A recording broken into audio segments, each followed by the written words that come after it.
चाची जी की मौत के बाद चाचा जी बहुत उदास रहने लगे थे। एक दिन वो प्रियंका से बोले, प्रियंका, तुम मुझे बहुत अच्छी लगती हो। तुम मुझे बिल्कुल अपनी चाची जैसी लगती हो। प्रियंका को उनकी बात सुनकर थोड़ा अजीब तो लगा, पर उसने ज्यादा ध्यान नहीं दिया। एक दिन जब प्रियंका अपनी दोस्त रिया के साथ बाजार जा रही थी, तो उसने देखा कि उसके चाचा जी एक दूसरी औरत के साथ घूम रहे हैं।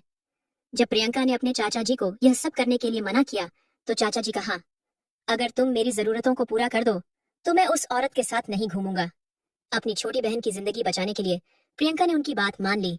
और फिर हेलो दोस्तों, आज की इस रोमांचक कहानी में आप सभी का स्वागत है। प्रियंका एक बहुत ही खूबसूरत लड़की है। उसकी नीली नीली आंखें, गोरा सा बदन, लंबी हाइट और गोरे गोरे प्राकृतिक उभार किसी भी लड़के को मोहित कर सकते हैं। उसने अपने शरीर को बहुत अच्छे से मेंटेन करके रखा था। उसके माता पिता का देहांत कुछ सालों पहले ही हुआ था, इसीलिए वो अपने चाचा चाची जी और अपनी छोटी बहन के साथ रहती थी।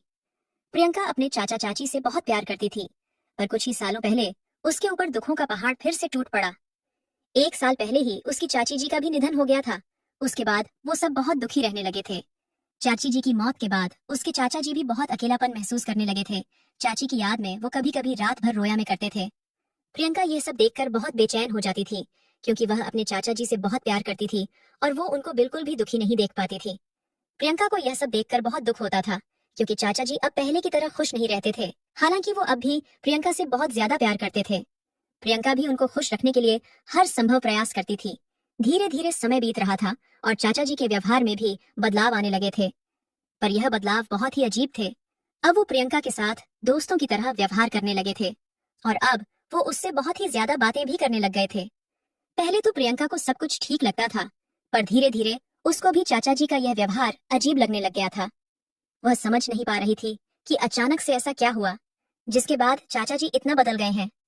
पहले चाचा जी जब भी प्रियंका की तरफ देखते थे, तो बेटी की नजरों से ही देखते थे, पर धीरे धीरे उनकी नजरों में भी बदलाव आने लगे थे।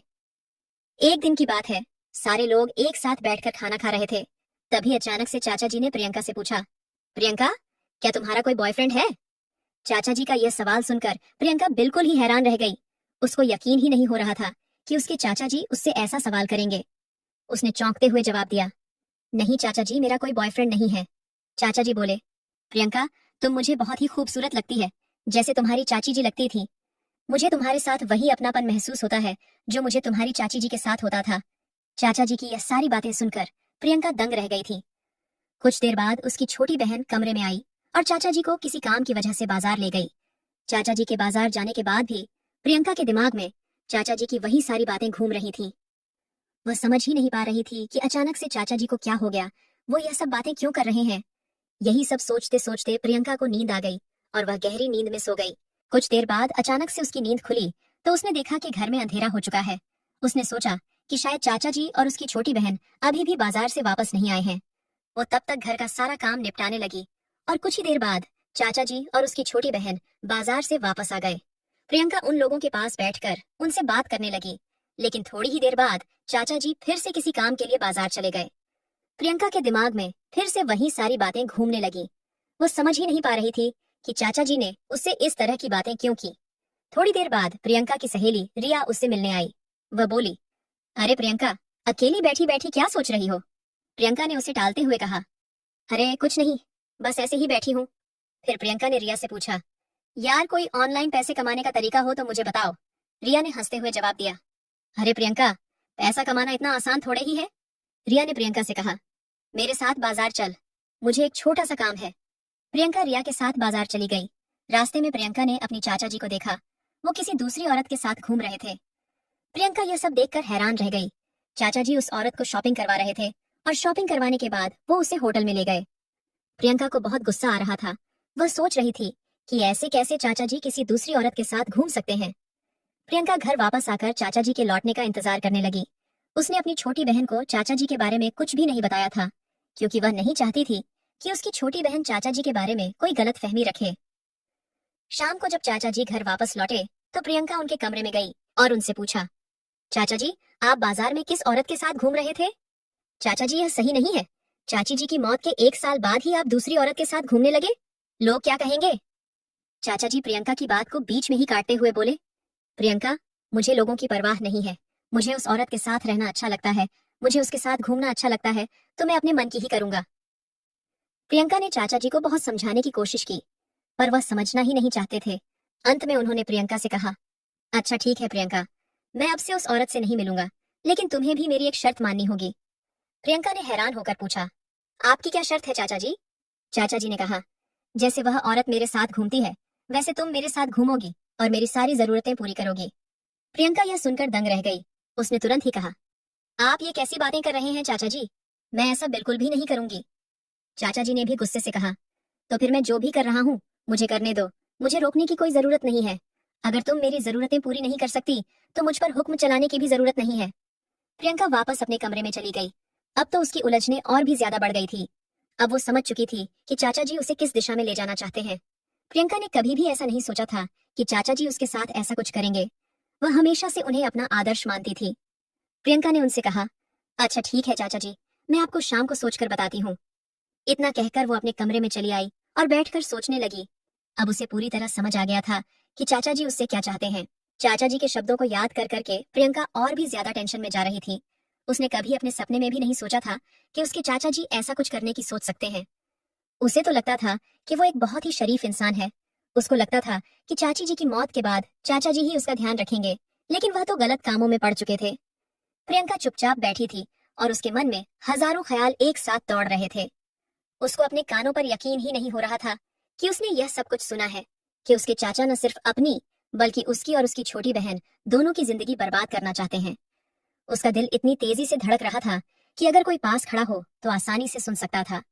उसे कुछ ही दिन पहले का वो पल याद आ रहा था जब उसके चाचा ने उसे पहली बार अजीब नजरों से देखा था। अब उसके सामने यह समस्या आ चुकी थी कि वह करे तो फिर क्या करे। अगर उसने चाचा जी की बात नहीं मानी तो वह उस औरत के चक्कर में अपनी और उन दोनों की जिंदगी भी बर्बाद कर देंगे। और वो उनसे यह भी नहीं कह सकती थी कि वो उनके साथ पति पत्नी की तरह रहे, क्योंकि दुनिया की नजरों में वो उसके चाचा थे। फिर उसके दिमाग में एक ख्याल आया कि अगर घर की बात घर में ही रह जाए तो कम से कम उसकी छोटी बहन की जिंदगी बर्बाद होने से बच जाएगी और शायद चाचा जी भी सुधर जाएंगे। यही सब सोचते सोचते प्रियंका सो गई। सुबह जब वह उठी तो वो चाचा जी के कमरे में गई। पहले तो उसने चाचा जी को बहुत समझाया, लेकिन जब वह उसकी बात नहीं माने तो फिर प्रियंका ने कहा, ठीक है चाचा जी, मुझे आपकी शर्त मंजूर है, लेकिन पहले आपको भी मेरी एक शर्त माननी पड़ेगी। आपको मुझे शॉपिंग करवानी पड़ेगी। उसने यह भी कहा कि आपको इस बात का ध्यान रखना पड़ेगा कि यह बातें बाहर किसी को पता नहीं चलनी चाहिए। आज के बाद आप किसी भी दूसरी औरत के साथ दिखाई नहीं देंगे। चाचा जी ने खुश होते हुए जवाब दिया, ठीक है प्रियंका, तुम जैसा कहोगी मैं वैसा ही करूंगा। चाचा जी से बात करने के बाद प्रियंका उस औरत के पास गई जिसके साथ चाचा जी घूमते थे और उसे समझाकर वापस घर आ गई। फिर वह अपनी छोटी बहन के पास गई और नाश्ता बनाने लगी, क्योंकि आज रविवार था और उन्हें कहीं बाहर नहीं जाना था। नाश्ता बनाने के बाद प्रियंका ने अपनी छोटी बहन और चाचा जी के साथ नाश्ता किया। नाश्ता करने के बाद चाचा जी और प्रियंका शॉपिंग के लिए निकल गए। मार्केट में चाचा जी ने प्रियंका को कुछ कपड़े दिलवाए और कुछ कपड़े अपने लिए भी ले लिए। प्रियंका ने अपनी छोटी बहन के लिए भी एक ड्रेस खरीद ली थी। शॉपिंग के बाद दोनों एक रेस्टोरेंट गए और वहां से खाना खाकर वापस घर लौट आए। शाम होते ही चाचा जी ने कहा, चलो प्रियंका, अब मेरी शर्त पूरी करो। तो प्रियंका ने भी शर्त के मुताबिक काम करना शुरू कर दिया। उस दिन के बाद से चाचा जी और प्रियंका पति पत्नी की तरह रहने लगे थे। प्रियंका उनका पूरा ख्याल रखती थी और चाचा जी भी प्रियंका का पूरा ख्याल रखते थे। अब चाचा जी बिल्कुल बदल चुके थे। वह किसी भी दूसरी औरत के साथ नहीं घूमते थे। वह सिर्फ ऑफिस जाते थे और फिर घर आकर प्रियंका के साथ समय बिताते थे। प्रियंका को पता था कि वह गलत कर रही है, लेकिन वह यह भी सोचती थी कि अगर उसने उस दिन चाचा जी को समझाया नहीं होता तो वह पता नहीं कहां कहां जाकर अपनी गलत संबंधों को निभा रहे होते। अब कम से कम मेरी बहन की जिंदगी तो बर्बाद नहीं होगी। कमेंट करके जरूर बताइएगा कि आपको ये कहानी कैसी लगी। अगर आपको ये कहानी पसंद आई हो तो इसे लाइक करें और अपने दोस्तों के साथ भी शेयर करें। आगे भी ऐसी रोमांचक कहानियों के लिए हमारे चैनल को सब्सक्राइब करें और बेल आइकन दबाना ना भूलें।